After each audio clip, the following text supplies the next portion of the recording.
भावना व्यक्त करणे खूप कठीण काम आहे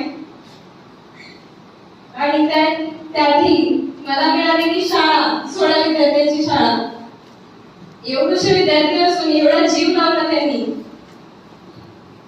त्यांना सोडून जाता रोज एक दिवस पोहोचत होती. सॉरी सर, मला भाषण देताना येत नाही, जास्त भावना व्यक्त करते. त्यांनी एवढा जीव लावला, एवढा प्रेम दिला त्यांनी मला. एवढे बदमाश होते ते, पण त्यांच्याशी रोज खेळण्याची बागडण्याची जिद्द मला रोज खिचून जात होती. शाळेमध्ये 9 वाजले, तयारी करा, पटकन चला, मासुरी मॅडमची गाडी येत आहे. मॅडम नेहमी फोन करायचे, उशीर नका करू, शिवंत सर म्हणतील. ह्या सगळ्या गोष्टी खूप आठवण येतील सर मला. आम्हा सर्व युवा प्रशिक्षणार्थ्यांना इथे आपल्या केंद्रामध्ये कार्यरत होण्याची, आम्हाला शिक्षक म्हणून रुजू होण्याची संधी दिली, त्यामुळे आपल्या सर्वांचा आभार आहे सर.